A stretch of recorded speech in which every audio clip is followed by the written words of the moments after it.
आते हैं।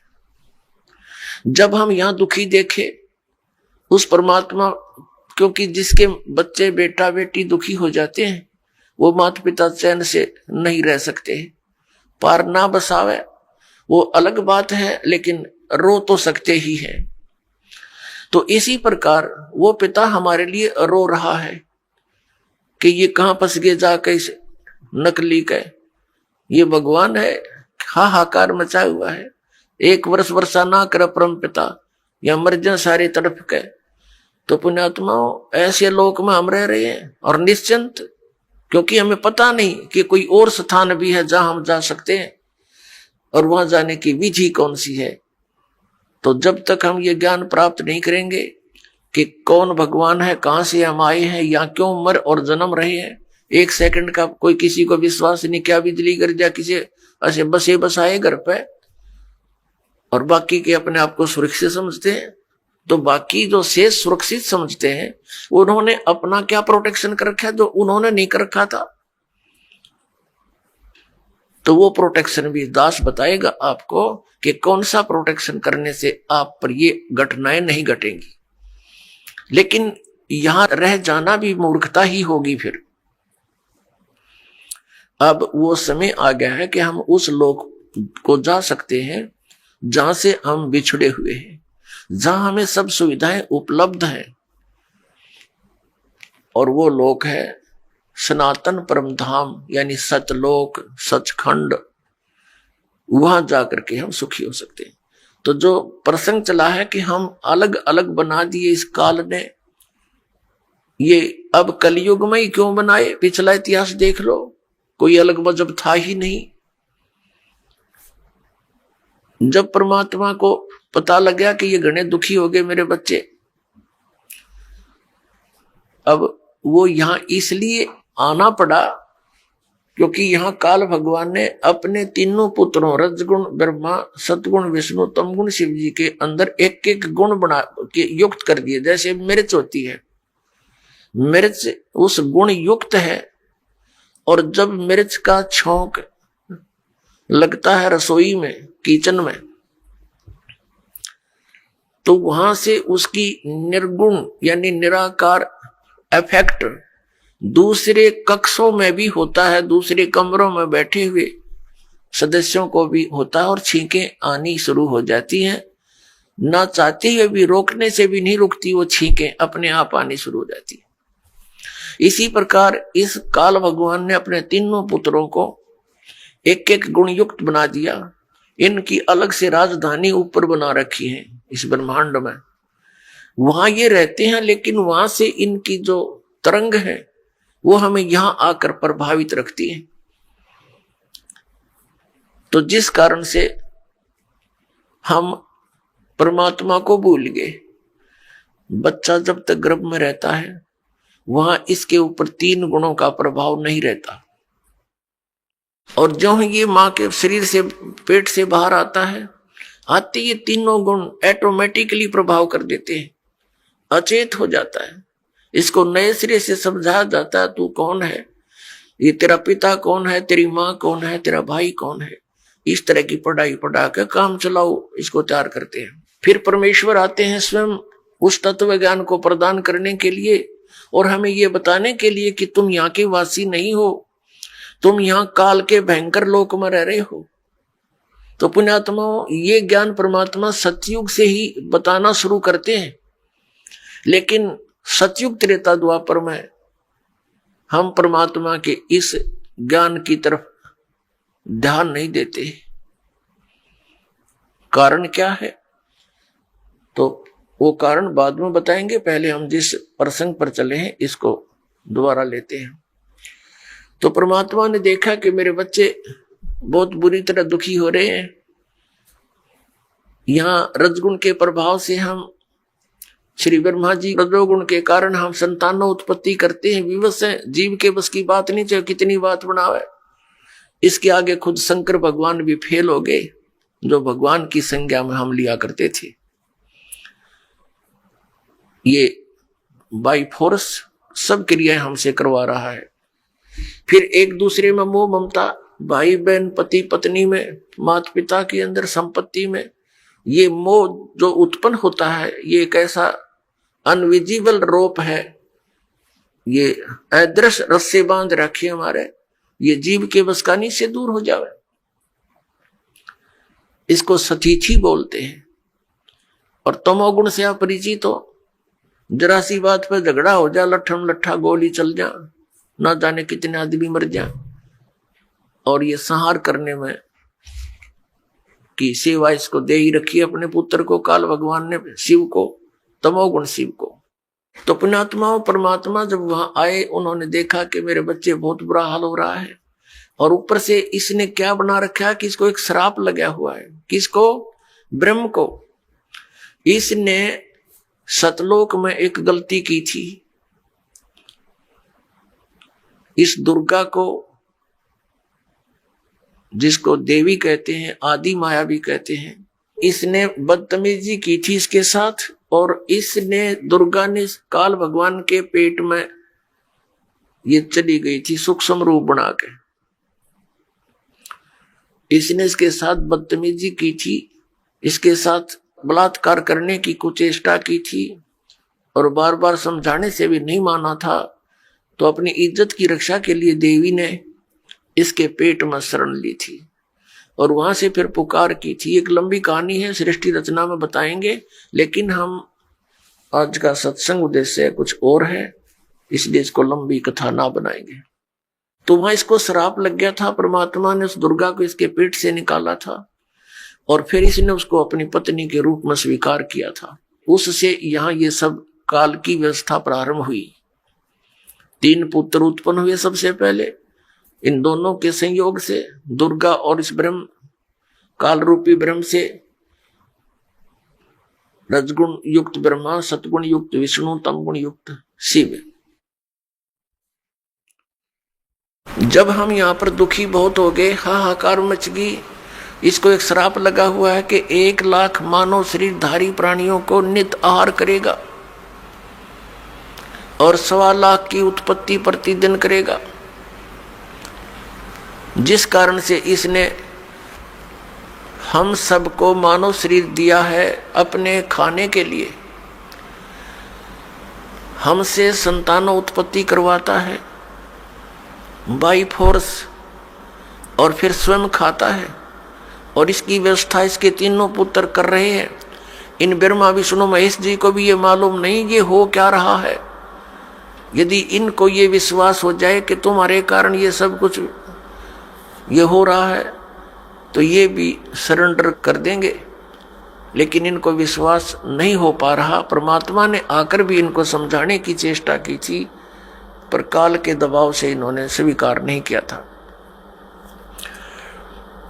इसको मानव शरीर धारी प्राणियों के सूक्ष्म शरीर को तपस्या पर भून कर खाता है ये उनको। यानी मनुष्य के पूरे जीवन में जो भी ये प्राणी खाता है, पीता है, व्यसन करता है, उसका सूक्ष्म अंश सूक्ष्म शरीर के अंदर लिप्त हो जाता है। फिर वो आसानी से नहीं निकलता वो गंध। उसने एक व्यवस्था बना रखी है, एक तपस्या बना रखी है, कुकर। उस कुकर में डाल देता है और उनको तब तक उबालता है जब तक उनसे वो गंध ना निकल जा। जीव मरता नहीं, लेकिन वहां जब उबालता है बुरी तरह तड़पते हैं, बुरा हाल कर लेते हैं। और उसने टाइम फिक्स कर रखा, उसके बाद फिर वो अपने आप वहां से खोल देता है कुकर को। यानी उसकी शब्द शक्ति से वो कुकर खुलता और बंद होता है। यानी वो प्राणी उड़ जाते हैं आकाश में और उनसे निकले हुए गंध को ये आहार करता है। आप देखते हैं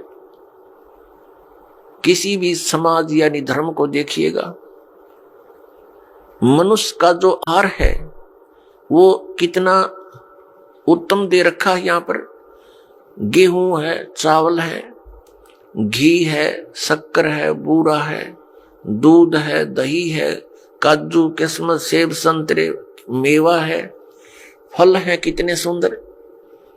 इन सब को त्याग के मांस खाना प्रारंभ कर देता है। इनको सबको त्याग के ये हुक्का बीड़ी बना लिए ठूठे, इनको पीता है। बताइए क्यों पीता है? क्योंकि ये काल मन रूप में सब में विद्वान हो गया और इसने ही ये सब क्रियाएं करवानी है ताकि इसका चटपटा आहार बने और जिससे इसका जो भोजन है वो स्वादिष्ट बन जावे। हमें वह भून कर खाता है, जीव मरता नहीं। अब यहां आपके मन में एक शंका उत्पन्न होगी कि भाई इसको श्राप दिया किसने? हमारे पिता ने, परम पिता ने, सतपुरुष ने, कबीर देव ने। तो फिर यहां भी शंका उत्पन्न होगी क्योंकि अभी तक ये तत्व ज्ञान आपने सुना नहीं। बाकी जो ज्ञान आपने परंपरागत सुने हैं उनमें आपको कोई डाउट रहा नहीं, चाहे वो कैसे भी हो। और ये नया ज्ञान सुनते हैं तो ढेर सारी शंकाएं मन में उत्पन्न हो जाती है, स्वाभाविक है। अब आपके मन में ये आवेगा कि तो फिर भगवान ने इसको श्राप दे ही दिया, वो श्राप ही नहीं देना चाहिए था। पुण्यात्माओं, आप देखते हैं 84 लाख प्रकार की योनियां, कीटाणु, ये जीव जंतु, पशु पक्षी, इसने योनियां बना रखी है। यदि परमात्मा इसको ये श्राप नहीं देता तो ये मानव शरीर नहीं देता आपको, और मानव शरीर नहीं देता तो आप कभी भी स्वदेश नहीं जा सकते थे। अब मानव शरीर का इसलिए इसको श्राप देना पड़ा कि ये मनुष्य शरीर पाओगे तो इनको मैं अपने निज घर की जानकारी, खबर पहुंचा सकता हूं, और ये तो दुख पावेंगे क्योंकि इन्हें गलती कर दी, इस नालायक के साथ चले गए, कुत्ते बन के, गधे बन के, सुअर बन के, कैसी दुर्गति हमारी हो रही है। तो पुण्यात्माओं, परमात्मा का जो ये अध्यात्म ज्ञान है ये बिल्कुल सत्य है। इस सत्य में आपको अविश्वास ना होना चाहिए। अविश्वास की जो ना गुंजाइश दास छोड़ेगा नहीं। यदि आप धैर्य पूर्वक इन सत्संगों को, दास के वचनों को, जो गॉड गिवन है, परमात्मा के दिए हुए परम अक्षर ब्रह्म के, सतपुरुष के, वो आपको सुनाता हूँ। ये किसी डूम भाट के गीत दास नहीं सुनाता, उस परमात्मा का दिया हुआ ज्ञान आपके रूबरू और सभी सदग्रंथों से मेल करके आपके समक्ष प्रमाणित करता हूँ। और फिर आपको कुछ दिनों के बाद कति संशय नहीं रहेगी। प्रारंभ में तो संशय होती ही होती है, इन संशयों में ही आप सुनते ही रहिए इस ज्ञान को। इन्हीं से, इस सुनने से, इस सत्संग के सुनने से आपके संशय नाश हो जाएंगे, बिल्कुल संशय नहीं। तो कहने का भाव ये दास का है कि पहले हमारा कोई मजहब नहीं था, अब ये इतने धर्म बन गए। पहले एक केवल मानव धर्म था, सभी वेदों में वर्णित विधि अनुसार साधनाएं करते थे, जैसा भी उनके गुरु लोग बताते थे। तो उसका कारण कहां से प्रारंभ हुआ?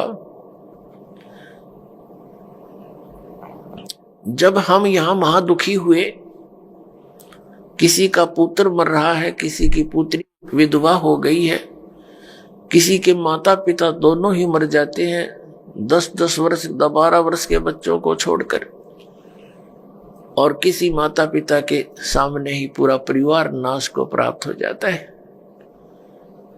कहीं पर भूकंप आकर हजारों की संख्या में व्यक्ति मारे जाते हैं, आराम से सो रहे होते हैं, ना जाने के बिजली गिर जाती है, कहीं पर अचानक फ्लड आ जाती है, सब परिवार के सदस्य, कोई इधर मर रहा है, कोई इधर फिर रहा है, कोई कहीं पहुंच गया, और कितने प्यार से हम विश्राम कर रहे होते हैं। तो ऐसे गंदे लोक में आकर हम शेष बचे हुए ये सोचते हैं कि हमारे ऊपर ये आपदाएं नहीं आएंगी। ये भूल है आपकी। आज तो हम रोज मौत को साथ लिए फिरते हैं, सफर हम करते हैं। 90% व्यक्ति आज सफर में रहते हैं, 80% चाहे कोई मोटरसाइकिल पे, चाहे कोई अपने किसी कारण से भी गाड़ी में। तो ये तो मौत साथ चल रही है हमारे पैरेलल। हम ऐसे लोक में रह रहे हैं। परमात्मा को दया आई कि चल इन नालायकों को फिर बता देता हूं कि आ जाओ वापस, यहां पर तुम सदा सुखी हो जाओगे। अपने आत्माओं, जब परमात्मा वहां तपतशिला के ऊपर आया, जहां ये प्राणियों को भून रहा था, इसका कुकर चल रहा था, वहां पर जब वो परमेश्वर हमारे पास आकर खड़े हुए, हमारे पिता, वो इतने समर्थ शक्ति है, इतने शीतल भगवान है, उनको सोम की उपाधि दी जाती है। सोम माने चंद्रमा, चंद्रमा जैसे शीतल। यानी ये तो एक उदाहरण है, लेकिन वो तो बर्फ से भी शीतल है। तो कहने का भाव ये, जब हमारे पास आकर खड़े हुए, जब वो तपस्या पर जल रहे थे, 1,00,000 प्राणी, उनमें ऋषि भी थे, मैं ऋषि भी थे, गुरु भी थे, शिष्य भी थे, आम जनता के व्यक्ति भी थे। परमात्मा के वहां उपस्थित होते ही उस तपतशिला यानी पत्थर की टुकड़ी को शिला बोलते हैं। एक तई के, बहुत बड़ी तई के समान है। बाकी सूक्ष्म शरीर जो होता है वो ज्यादा बड़ा नहीं होता, अपने अंगूठे के साइज का रह जाता है, आकार ज्यों का त्यों रहता है। जिस भी शरीर से आप निकल कर गए हो, जब तक आपको दूसरे शरीर में नहीं डाल देता, नहीं आपका दूसरा शरीर नहीं मिलता, तब तक आपका वैसा ही शरीर रहेगा। चाहे आप पितर रूप में रहो, चाहे भूत रूप में रहो, या वैसे भटकते रहो कहीं पर, या स्वर्ग आदि में रहोगे। स्वर्ग के अंदर जाने के बाद फिर आपको नए सिरे से शरीर मिलता है, वहां अलग से शरीर फिर आपका बहुत लंबा चौड़ा और बड़ा बन जाता है। तो कहने का भाव यह है कि रहेगा आकार मनुष्य का ही। तो जब ये दूसरे शरीर में पशु पक्षी के चला जाता है, तो फिर उस पशु वाला ही शरीर आपका रहेगा। जब उससे निकल जाएंगे तो नेक्स्ट में प्रवेश होगा तो उस जैसा ही हो जाएगा। फिर मनुष्य शरीर में आएगा तो मनुष्य जैसा ही, मनुष्य के अंदर जो आपका जीव आएगा उससे निकलेगा तो फिर भी वो मनुष्य जैसा ही रहेगा। ऐसा होता है। तो इसको ये बहुत थोड़े ही स्थान पर लाखों की संख्या में बैठ सकते हैं। एक शरीर में जैसे किसी बहन भाई में देखा, प्रेतों की पूरी मंडली की मंडली प्रवेश हो जाती है। वो सूक्ष्म शरीर होता है उनका, एक एक में 20-20, 30-30 प्रवेश हो जाते हैं। ये भूत यानी सूक्ष्म शरीर इतना छोटा ही होता है, ये बड़ा भी हो जाता है और घटता घटता इसको बहुत सूक्ष्म छोटा भी बन सकता है, ऐसा आ जाता है। इस अंगूठे से भी छोटा बन जाता है। यानी इसमें एक ऐसा तत्व है जो सूक्ष्म ही है। अब उसका क्या आपको प्रमाण दें? जैसे जो भक्त इस दास से उपदेशी हैं, परमपिता की यथार्थ भक्ति कर रहे हैं, उनकी आंखों के सामने कुछ भक्ति के लक्षण दिखाई देते हैं। ऐसे सूक्ष्म है वो, तार से दिखाई देंगे, कुछ और भी बहुत सी ऐसे नजर आएंगे। वो इतने सूक्ष्म होते हैं, वो आपके भक्ति के परिणाम है, लक्षण है। आपकी कितनी भक्ति बढ़ गई है वो उसका, वो समझ लो पैमाना है।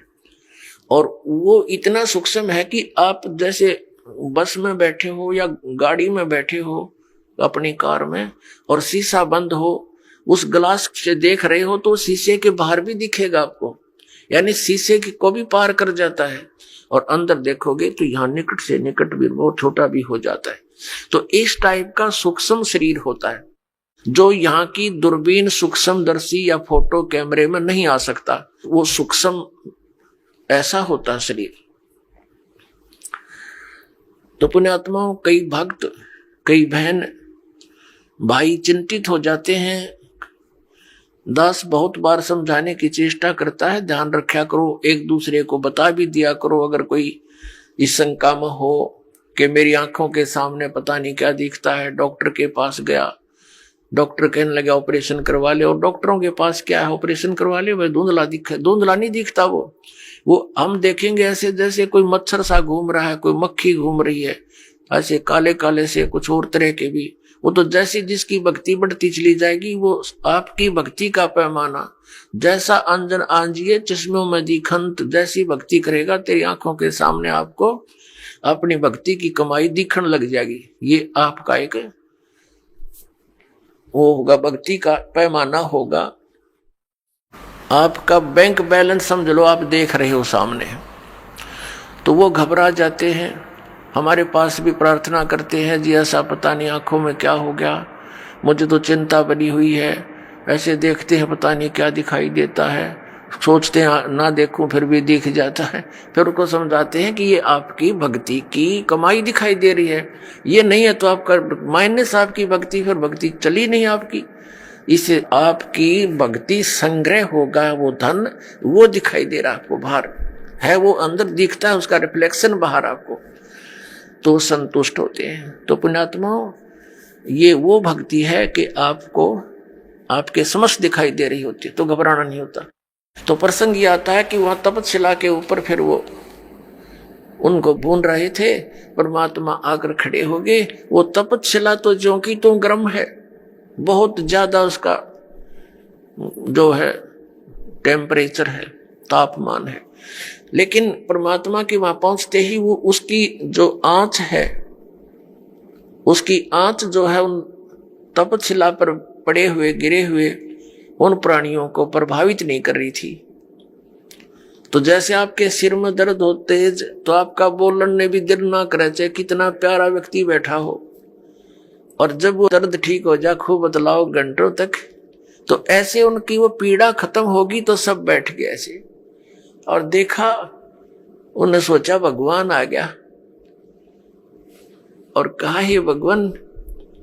उन्हें सोचा तो ये था कि यहाँ भगवान आ गया, और वो आ गया रियल भगवान, रियल गॉड आ गया वहां पर। उसने कहा, सब प्राणियों ने पूछा, हे परमात्मा, हम अब यहाँ कौन से कर्म का दंड भोग रहे हैं? क्योंकि यहां हमने विधान का पता है कि जैसे कर्म करेगा वो भोगने पड़ेंगे। यदि पाप करोगे तो पाप भी भोगने पड़ेंगे, पुण्य करोगे तो पुण्य भी प्राप्त होंगे, या जैसा कर्म करोगे वैसा ही मिलेगा। और परम पिता परमात्मा परम अक्षर ब्रह्म सत्य पुरुष कबीर साहिब का विधान है कि यदि उनकी सत भक्ति करोगे तो आपके पापों का नाश कर दिया जाएगा। पाप आपको भोगने नहीं पड़ेंगे, लेकिन भविष्य में गलती ना करना, एक कंडीशन भी साथ रखी जाती है। तो वहां जब वो प्राणियों ने पूछा कि हे भगवान, हम कौन से कर्म का दंड भोग रहे हैं, तब परमेश्वर ने कहा कि ये कर्म जिसका तुम यहां दंड भोग रहे हो, ये कर्म तुम्हें इस काल के लोक में नहीं किया, यो किया था सतलोक में, और वहां तुमने ये ऐसी गलती की थी जिस कारण से आप ये दंड भोग रहे हो। परमात्मा ने वहां फिर उनको पूरी तपतशिला पर वो तड़प रहे थे प्राणी, फिर एकदम शांत हुए।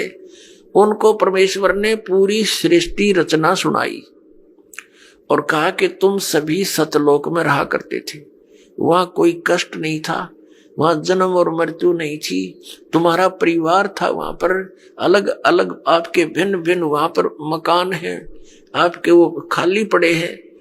अपने आत्माओं, यहाँ प्रत्येक व्यक्ति की ये एक नेचर है हमारी मनुष्य की कि हम कोठी बनावे तो बहुत बड़ी बनावे, बहुत बड़ी हो, आगे पार्क भी हो और झूले झाले भी डल रहे हो, यानी सब तरह की सब सुविधाएं, फुहारे छूट रहे हो, झरने बना रखे हो, तालाब बने हो नहाने धोने का, लेकिन ये हमारे से नहीं बन पाते हैं, वो अलग बात है। तो ये सब सुविधाएं आप जी को वहां सतलोक में है, और वहां आपका परिवार था, और पूरा का पूरा बहुत बड़े बड़े मकान आपके वहां पर हैं, नूर के महल हैं, नूर के बाग हैं आपके, अलग अलग प्रत्येक वहां हंस के परिवार का एक बहुत बड़ा लंबा चौड़ा व्यवस्था है। और वहां सदाबहार बाग बगीचे हैं, वहां पर सब अमृत आहार है, दूध और दही आदि के वहां सरोवर भरे रहते हैं। अपनात्मा, वहां कोई भी पदार्थ खराब नहीं होता। जैसे ये गंगा एक दरिया है अपने भारतवर्ष में, इसका जल कभी खराब नहीं होता, और आज तक वैज्ञानिक ये अपने आप में सोचे हैं भगवान है नहीं, ये नहीं बता सके कि ये क्या कारण है। हिमालय से कितनी दरियाएं आ रही हैं, उसके जल को कितने दिन रखो आप खराब नहीं होता। ये एक सैंपल है उस सतलोक के पदार्थ का।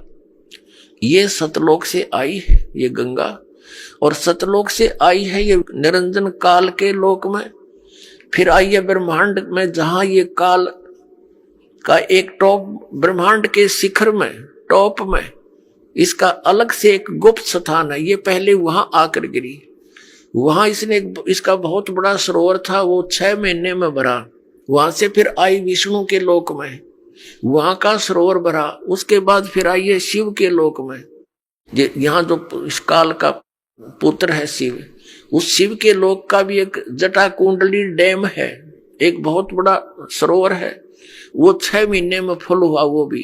फिर वहां से फिर ये ओवरफ्लो होकर वहां से चली, वहां से आ रही है। ये इसके आने का तरीका दूसरा है। जैसे समुद्र से यहां वर्षा जो होती है, तो समुद्र का जल कैसे वहां से चलता है, वाष्प बनकर उठा, बादल का रूप धारण किया, करोड़ों टन जल ऊपर आकाश में बगैर किसी सपोर्ट के उसका रूप बदल दिया परमात्मा ने। बादल का रूप बन रहा है, करोड़ों टन वाटर है और आराम से आसमान में निरालंब है, और फिर आके बरसन लग गया।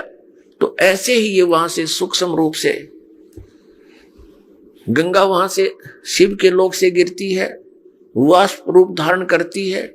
इसकी वाष्प का एक निर्बाध वे है, वो सीधा आकर के हिमालय के उस स्थान पर आकर बर्फ रूप में बन जाती है, और वहां से मेल्ट होकर के वो कंटिन्यूस नीचे आ रही है। तो ये सैंपल है उस परमात्मा के सतलोक के पदार्थों का। वहां कभी यहां भी खराब ना होती से गंदे लोक में, वहां तो बड़ा स्वच्छ स्थल है। तो परमात्मा ने सारी सृष्टि रचना बताई कि पुत्रों बच्चों, तुमने एक भयंकर भूल करी थी। ये काल भगवान वहां तपस्या कर रहा था, तो तुम उस पर आसक्त हो गए। और वो तपस्या कर रहा था कि मुझे अलग स्थान चाहिए। सत्ययुग तप इसने एक किया, उसके प्रतिफल में परमेश्वर सत्य पुरुष ने, कबीर साहिब जी ने इसको 21 ब्रह्मांड प्रदान कर दिए। तप से राज्य प्राप्त होता है। इसने फिर सत्ययुग तप किया। फिर परमात्मा ने पूछा कि तू क्या चाहता है। इसने कहा जी भगवान मुझे कुछ कंस्ट्रक्शन करने की सामग्री दे दो, मटेरियल दो। ये ब्रह्मांड 21 ब्रह्मांड तो ऐसे हैं जैसे खाली प्लाट पड़े हो। परमात्मा ने इसको 5 तत्व और 3 गुण प्रदान कर दिए कि ले तू अपना खेल ले खिलौना। तो इसने सोचा कि कंस्ट्रक्शन भी कर लूंगा, मकान बना लिया प्लाट में, फिर मैं अकेला इनमें करूंगा क्या, मेरे साथ कुछ प्राणी भी होने चाहिए। इसने फिर तप शुरू किया। तब इसने क्या मांगा कि भगवान मुझे कुछ जीव दे दो। 64 युग जब तप कर लिया, परमात्मा ने पूछा कि अब क्या चाहता है, जो मांगा तुझे मैंने दे दिया। तब इसने कहा कि परमात्मा कुछ आत्माएं दे दो, मेरा अकेले का दिल नहीं लगता। तब परमेश्वर ने कहा था देखो भाई, तेरे तप के बदले में और कोई प्लाट चाहिए ले ले, लेकिन ये आत्मा मेरी अंश है, नहीं दूंगा, क्योंकि ये सब मेरे ही शरीर से उत्पन्न हुई है, मेरे वचन से उत्पन्न हुई है, मेरे बच्चे हैं। अपने आत्मा जिसका लाग गया वो जाने। जैसे इन बहनों से पूछ कर देखो, पिता में भी ममता इतनी नहीं बनती बच्चों में जितनी मां में बनती है। एक बहन को एक बच्चा हुआ, उसके ना हाथ ना पैर ना सिर, एक रसोड़ी सी, और थोड़ी देर तड़फा और खत्म हो गया। उसके लिए भी बुरी तरह रो रही है, टक्कर मार मार के, हाय मेरा बच्चा, हाय मेरा बच्चा। अब इसी प्रकार हम परमात्मा के बॉडी से निकले हैं, उसके वचन से। और पुण्यात्मा जो ये लोग कहते हैं, कुछ दिग्भ्रष्ट व्यक्ति आचार्य पद प्राप्त करके, गुरु पद प्राप्त करके, इन्होंने ठेका ले रखा है जनता को गुमराह करने का और शास्त्र विरुद्ध ज्ञान बताने का। ये कहते हैं जीव ही परमात्मा है और अस्तित्व है ही नहीं। अब जैसे ये साथ में उदाहरण भी लेते हैं तुलसीदास कृत रामायण की चौपाइयों का।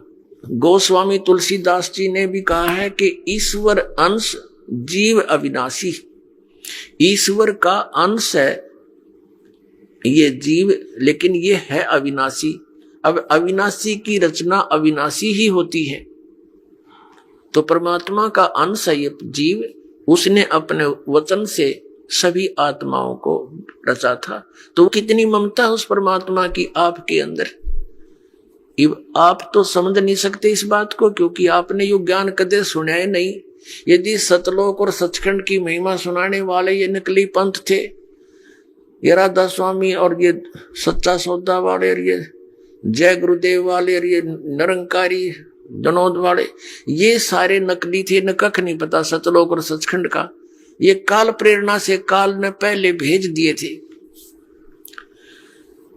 कि इतना रोड़े रड़ा दूं उस सतलोक और सचखंड के ज्ञान को कि कोई सच्चाई बताने वाला आवे सतलोक तय तो इनका पल्ला पड़ा ही नहीं, कुछ भी इनके गले उतरे नहीं। ये सारा सुनियोजित तरीके से इसी समय किया गया इस काल ने।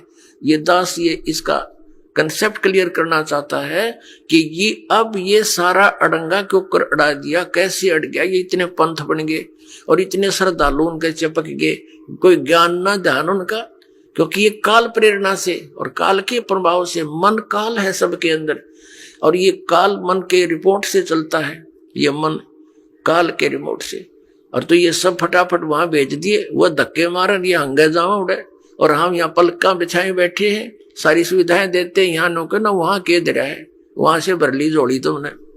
कोई 20 वर्ष धक्के खा के, कोई 30 वर्ष धक्के खा के नास्तिक होने के कागार पे पहुंच गया मानो। तो परमात्मा ने कहा कि भाई ये मेरी आत्मा है, ये मैं नहीं दे सकता तेरे को किसी कीमत पर भी, ना तेरी किसी जपते ना तपते। फिर मालिक को पता था कि हम उस लोक में रहने योग्य नहीं रहे थे। क्यों नहीं रहे थे? क्योंकि जब ये तपस्या कर रहा था ये एक पैर पे खड़ा था और हम इस पर आसक्त हो गए। देख कितने दिन हो गए इसको यहां खड़े रहे, ओहो, यानी हमारी इसके अंदर एक कसक बन गई, ये एक बुराई हमारे घर कर गई। हमने अपने पिता से, अपने मालिक से हृदय हटा दिया और इसके अंदर जोड़ दिया। वो अंतर्यामी है, सब जानते थे। वो ये भी जानते थे कि ये मरेंगे, इनकी बिरान मट्टी हो जाएगी जब वहां चले गए। तो उन्होंने, परमेश्वर ने हमें सतर्क किया बार बार आकाशवाणी करके, कहा कि भाई आप मस्त रहो, किसी की क्रिया को मत देखा करो, जो जैसा कर रहा है उसको वैसा ही फल मिल जाएगा। मत देखो इसके इस ड्रामेबाजी को। हम ऊपर से तो सावधान हो गए, अंदर से कसक नहीं गई, और इतनी प्रबल कसक होगी कि हम एक बंधन में बंध गए इसके साथ, ममता से, मोह से। परमात्मा अंतर्यामी है, वो जान गए कि ये गए काम तय। तो फिर परमात्मा ने कहा कि भी एक बात सुन। अब परमेश्वर ने यह भी सोचा कि जहां अगर ये रहेंगे तो औरों को भी खराब करेंगे, इसके साथ जाने में ही यहां का हित है। जैसे पुण्यात्माओं, एक सेब विक्रेता है, सेब, और उसको कितनी प्यारी है वो सेब। एक सेब मानो 10 रुपए की होती है, और उन टोकरे में सेब के ढेर में एक सेब भी उसको खराब नजर आती है, तुरंत निकाल कर बाहर फेंक देता कूड़े में, कई नोरा ने भी फेंक खराब करेगी। वो उसका शत्रु नहीं, लेकिन उसको पता है कि और घना नाश कर देगी या मेरा एक इसके ऊपर चिपक लालच करता रहा तो वो देर नहीं करता, उसको निकाल कर तुरंत बाहर कूड़े में फेंक देता, फिर उसको सूअर खाते हैं। तो परमात्मा के हम कितने प्यारे थे, लेकिन हम उस सेब की तरह खराब हो गए, तो हमारा वहां से निकालना अनिवार्य हो गया था। अब क्या हुआ कि इस काल ने जब ये कहा कि भगवान मुझे कुछ आत्मा दे दो, परमात्मा ने मना कर दिया। फिर कहा कि देखो एक शर्त पर दे सकता हूं, यदि कोई सब इच्छा से तेरे साथ जाना चाहता है तो मैं भेज दूंगा, वैसे मैं नहीं भेजूंगा। परमात्मा को पता था कि ये डटे भी ना डटे, ऐसी इनका चाव चढ़ रहा है, इसके साथ जाने का चाव लगा हुआ है, उमंग है, पता नहीं क्या लुटाएंगे वहां जाके। अपने आत्माओं, यही बीमारी हमारे लगी थी जो आज विद्यमान है। ये जैसे हीरो और हीरोइन, अभिनेता अभिनेत्री, अपने पेट के लिए चटक मटक करते हैं सारा दिन हैं, और ये नौजवान बालक इतने आसक्त हो जाते हैं कि वो मेरा फेवरेट हीरो है, वो मेरी फेवरेट हीरोइन है, और लेना एक न देना दो इनका। उनसे क्या मिलेगा उन फेवरेटों से इनको? अब जैसे यहाँ बरवाला में आ जाए कोई हीरोइन या हीरो है, ये फिल्मी नेता अभिनेता, ये देखो इन नौजवान बच्चों को जिसने भी पता चलेगा वही रोटी खाता होगा, रोटी खाता छोड़ दे मैंने खाना, और फट दे भाग लेगा अपना व्हीकल या जो भी साधन उपलब्ध है, और वहां देखेगा 1 किलोमीटर दूर खड़े न मंच के ऊपर, अन्नो देखे जाएंगे वो खड़ी, सारा दिन धक्के खा के वापस आ जा, कह दिया उस खड़े खड़ी ने तुम्हारे को। तो ये बीमारी हमारे सतलोक में लगी थी, इसके ऊपर हम आसक्त हो गए, वही एज इट इज आपके हृदय में आज भी वो वासना समाई हुई है। और इस काल ने वहां दुर्गा के साथ अकेली लड़की देखकर इसने उसके साथ बलात्कार करने की चेष्टा की थी, तो ये मन रूप में सब में विद्यमान हो गया।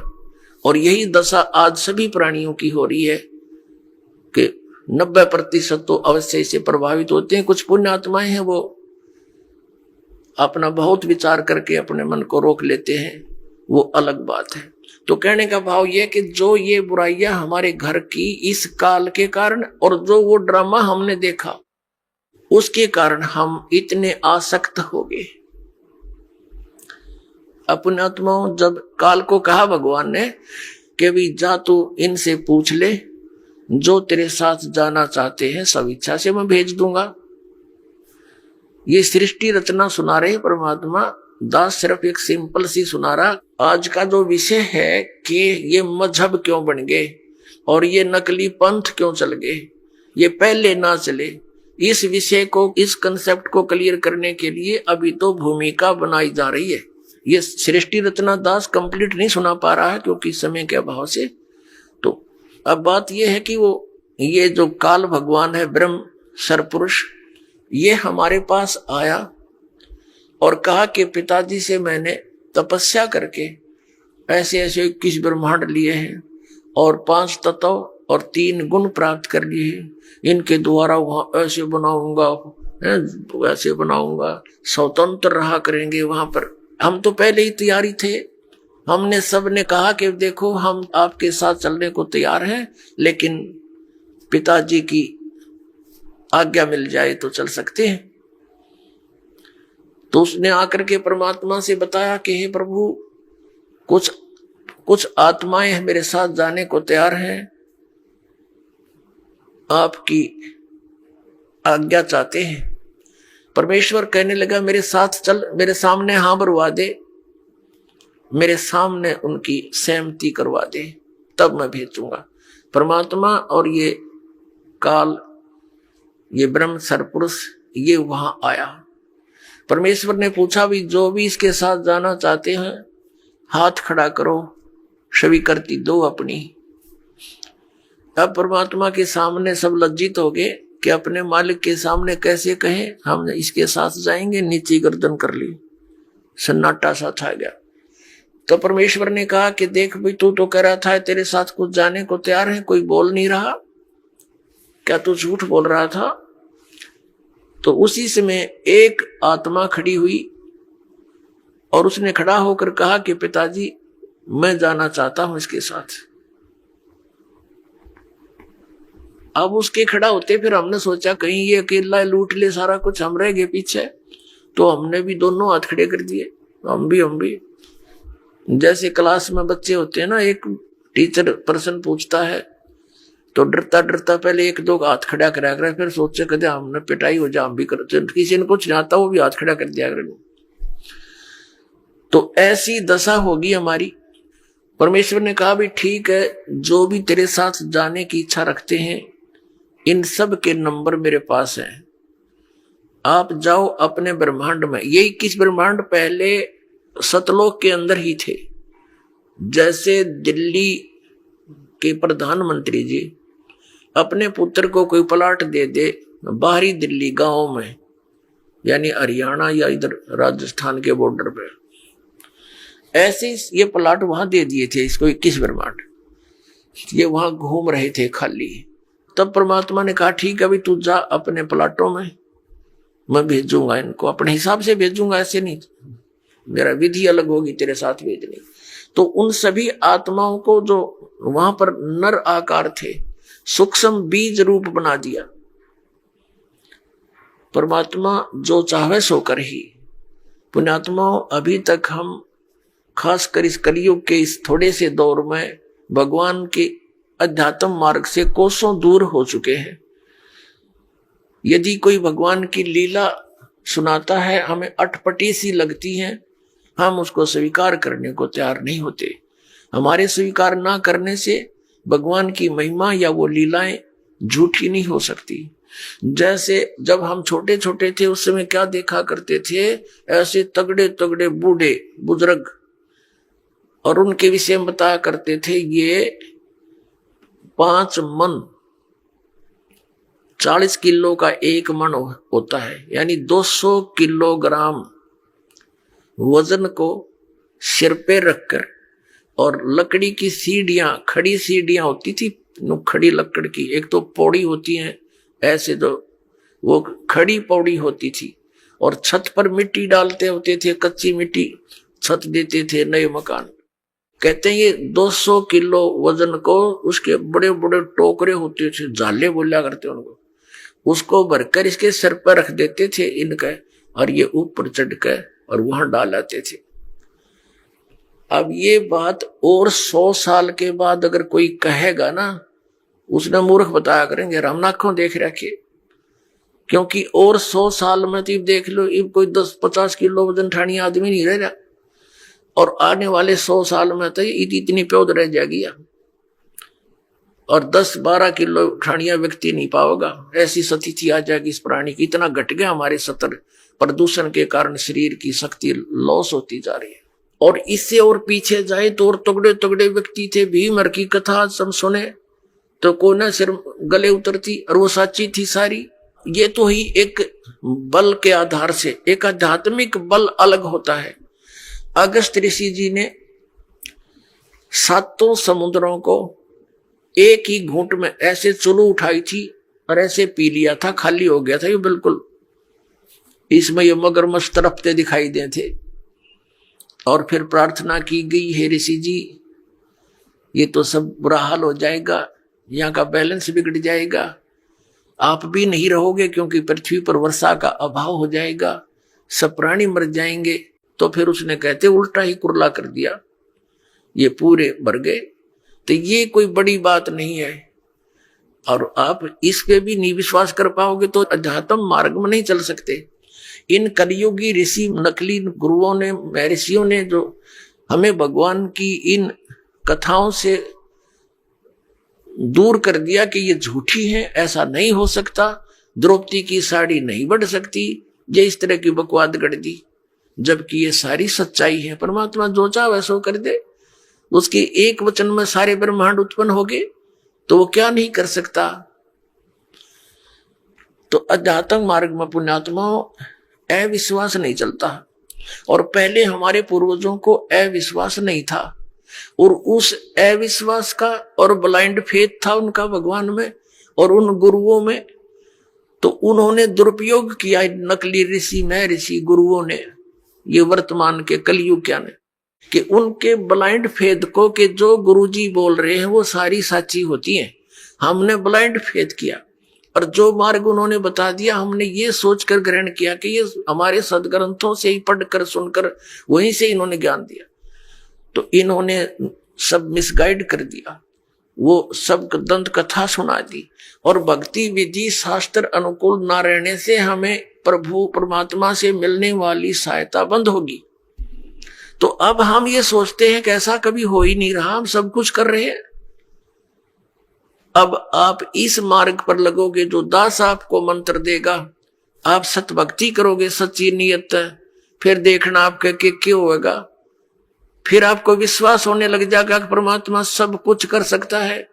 आपको देखो, जैसी आपकी श्रद्धा और भक्ति बढ़ती चली जाएगी, उतना ही मालिक आपके निकट आओगा, और परमात्मा की पावर से तो कुछ भी हो सकता है।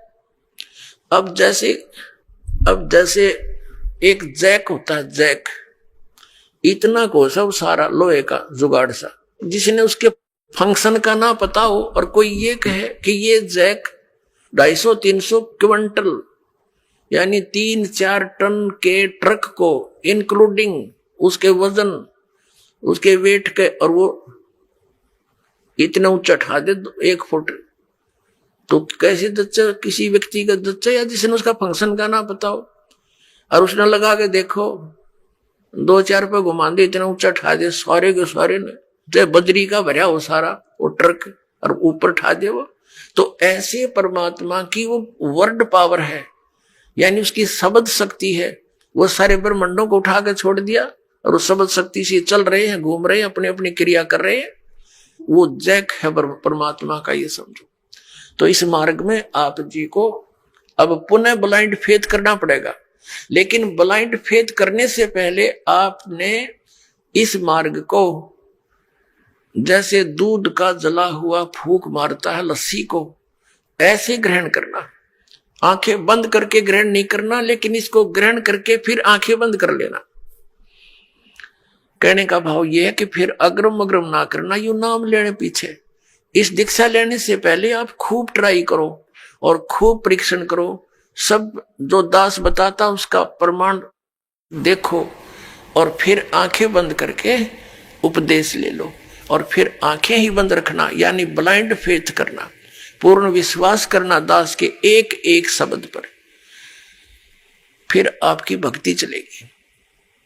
अब तो आप आते हो दूध के जले हुए,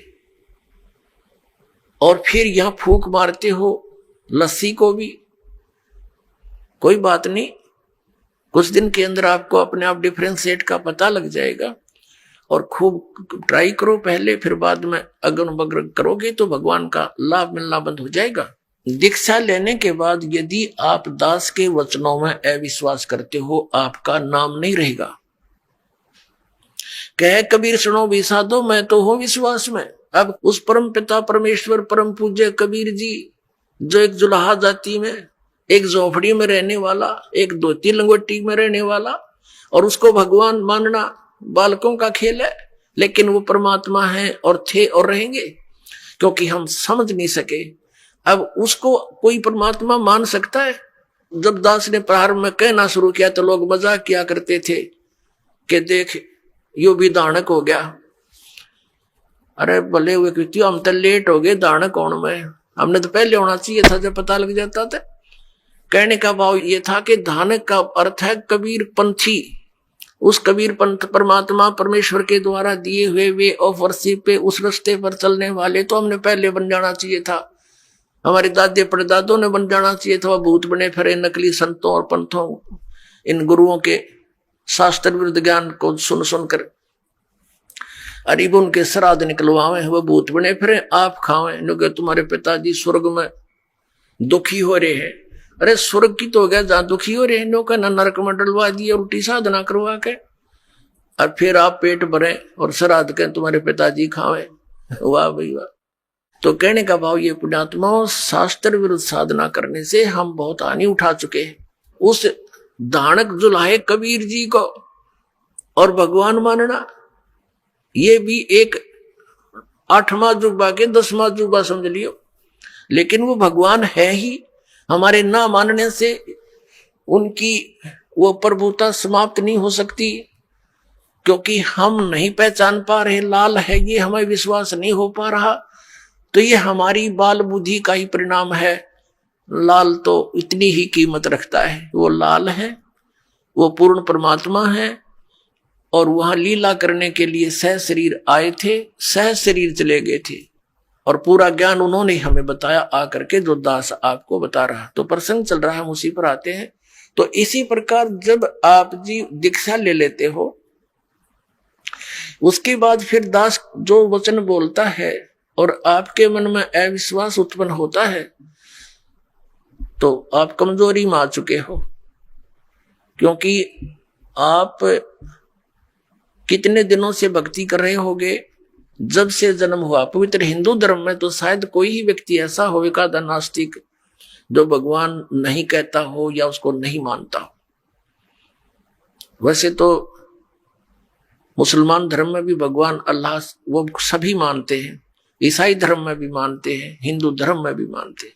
और आप कितने दिन से ज्ञान सुनते आ रहे हो, और दास जो भी ज्ञान आपको सुना रहा है उनके एक पॉइंट को क्लियर करने के लिए 3-3, 4-4 प्रमाण देता है। और पहले आपने जो अज्ञान सुन रखा था उसका कोई सिर पैर नहीं और आपको स्वीकार्य था। अब ये क्यों अग्रम अग्रम इतनी हो रही है आपके माइंड में, काल को ये चिंता बनी रहती है कहीं ये इस मार्ग पर दृढ़ ना हो जा और इसका बेड़ा पार ना हो जाए, तेरे हाथों से ना निकल जा।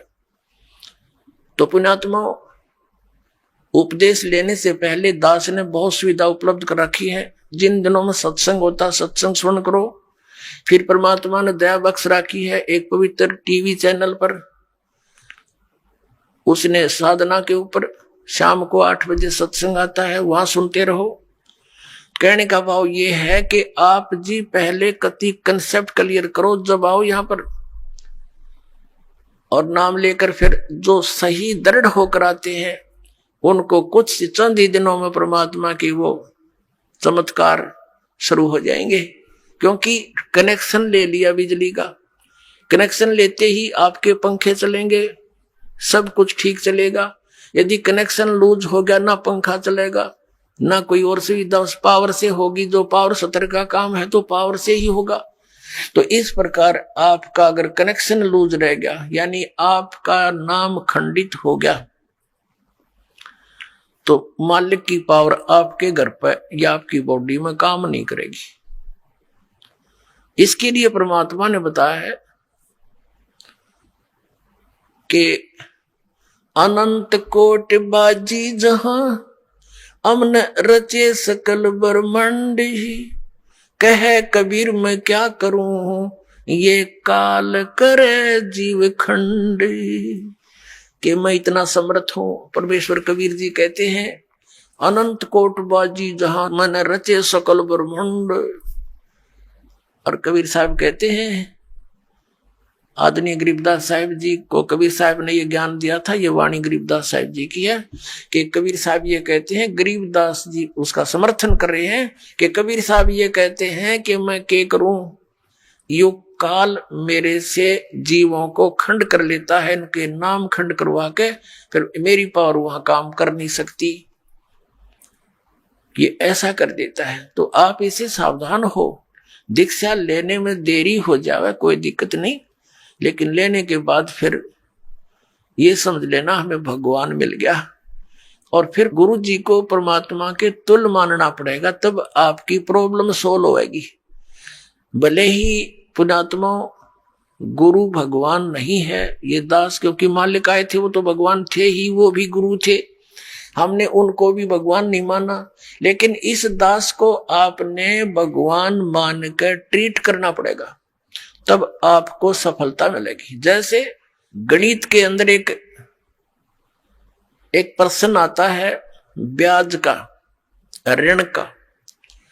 उस ऋण के अंदर क्या होता है कि हमने मूल धन खोजना होता है, बच्चों ने मूल धन प्राप्त करना होता है, वो प्रश्न ऐसा होता है।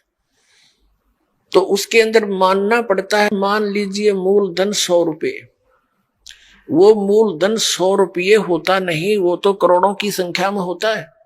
लेकिन वो करोड़ों की संख्या की राशि वाला मूल धन हमें तभी उपलब्ध होगा जब हम 100 रुपये को मूल धन मान लेंगे।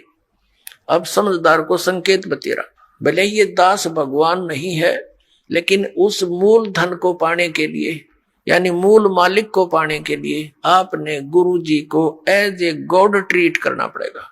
यूं समझ ले कि मेरे सामने आज वो परमात्मा आ जाते हैं। इस दास के स्थान पर परमात्मा स्वयं भी आए थे। आज से 600 वर्ष पहले 120 वर्ष तक हमारे डले खाकर चले गए, हमारी गालियां खाकर चले गए, जूते खाकर चले गए, क्योंकि जिस बाप का बेटा शराब पी रहा हो और पिता जाकर उसको कहता महफिल में बेटा आजा तू ना नाश करे, तो वो झगड़ा कर देता पिता के साथ, हाथापाई भी कर देता है, एक तरह मेरी बेइज्जती कर दी, क्योंकि होश में है नहीं, नशे में है। तो हमने यहाँ काल के झूठे रंग की भांग पी रखी है। कबीर ये माया अटपटी सब गट आन अड़ी, और किस किस न समझाऊं या कुआ भांग पड़ी।